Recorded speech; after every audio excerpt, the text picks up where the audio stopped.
নমস্কার বন্ধুরা, আমি চলে এসেছি তোমাদের কাছে নতুন আরেকটি রেসিপি নিয়ে। স্কিপ না করে পুরো ভিডিওটা দেখো। আশা করি বন্ধুদের তোমাদের খুবই ভালো লাগবে। বন্ধুরা, তো চ্যানেলটাকে সাবস্ক্রাইব করে পাশে বেল বাটনটা ক্লিক করে আমার পাশে থেকো। স্কিপ না করে পুরো ভিডিওটা দেখতে থাকো।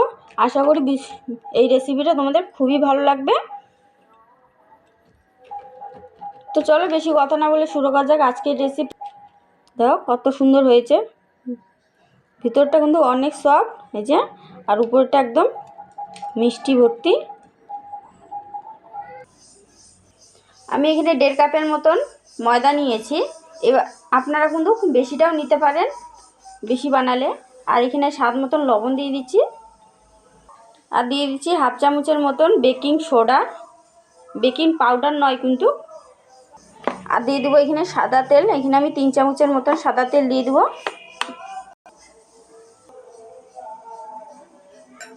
এবার আমি এগুলো হাতের সাহায্যে ভালো করে মিশিয়ে নেব, মানে তেলটা আর ময়দাটা ভালো করে ময়ম করে নেব।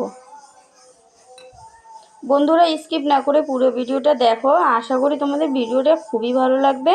আর কে কোথার থেকে দেখছো অবশ্যই কমেন্টে বলে দিও।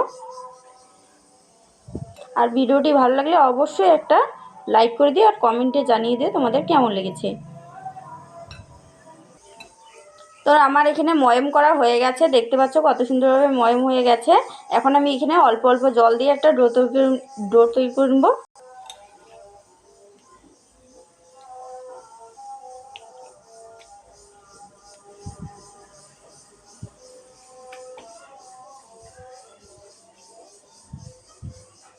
আমি ডোটা এখানে মেখে নিয়েছি। এবার আমি এখান থেকে লিচি কেটে নেব। এবার আমি এখান থেকে একটা লিচি নিয়ে নিচ্ছি, বাকিগুলো সাইডে রেখে আমি এখানে একটা লুচি নিয়েছি। এবার একটা লুচি নিয়ে আমি হাতের সাহায্যে এইভাবে লম্বা করে নেব। খুবই সহজ পদ্ধতিতে এই মিষ্টিটা বানানো যায়। তো এখানে আমি হাতের সাহায্যে লম্বা করে নিয়েছি। দেখুন এই সাইডটা কিন্তু আমি চিকনই রেখেছি আর এই সাইডটা কিন্তু মোটা রেখেছি। এবার আমি এই সাইডের চিকন অংশগুলোর মধ্যে আমি জল লাগিয়ে নিব।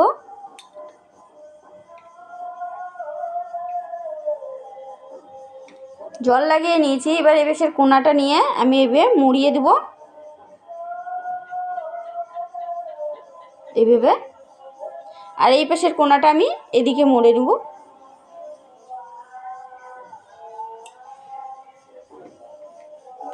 তোমার এখানে একটা তৈরি হয়ে গেছে। দেখো কত সুন্দর একটা ডিজাইনের মিষ্টি তৈরি হয়ে গেছে।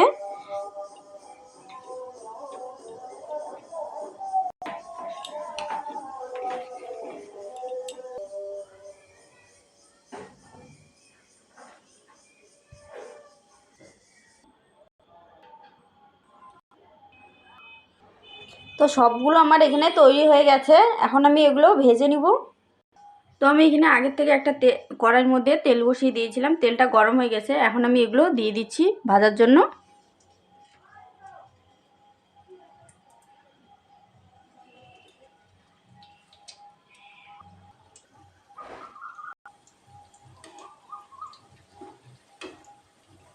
এবার আমি এগুলো উল্টে দিচ্ছি। দেখো এই পাশটা কত সুন্দর একটা কালার এসেছে, লাল লাল। সবগুলো আমি উল্টে দিব।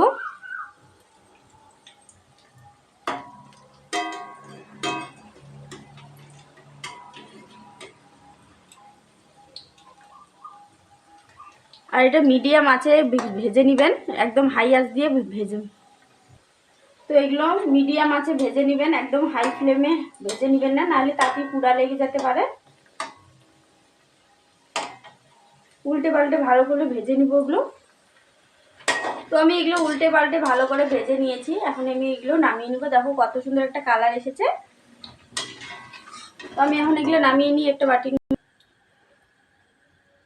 বাকিগুলো একইভাবে ভেজে নিব।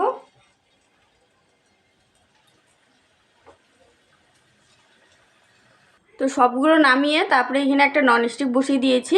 এর মধ্যে আমি 1 কাপ চিনি দিয়ে দিচ্ছি আর অল্প পরিমাণে একদম জল, আর দিয়ে দিচ্ছি 3টে এলাচ। এবার আমি চিনি গলে যাওয়া পর্যন্ত অপেক্ষা করব। এবার এখানে চিনিটা গলে গেছে। এখন যে আমি ভেজে রেখেছিলাম সেই মিষ্টিগুলো, সেগুলো আমি এর মধ্যে দিয়ে দিচ্ছি।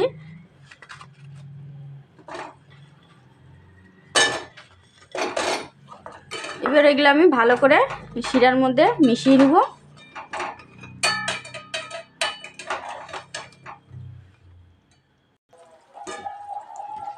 এবার আমি জালটা কমিয়ে দিব কি, এবার জালটা আমি বন্ধই করে দিব।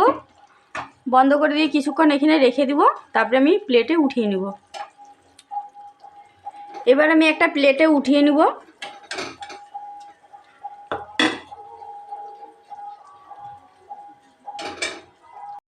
তো আমি এখানে প্লেটে সবগুলো নামিয়ে নিয়েছি। দেখো কত সুন্দর হয়েছে, অনেক সুন্দর হয়েছে। আর উপরে খাস্তা, ভিতরে কিন্তু অনেক সফট, আওয়াজ শুনে বুঝতেই পারছো।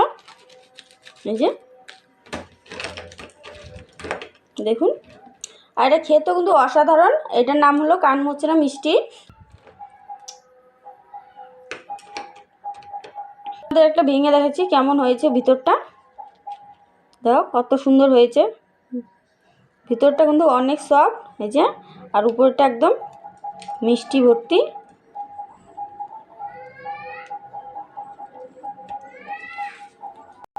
দেখো কত সুন্দর নরম হয়েছে।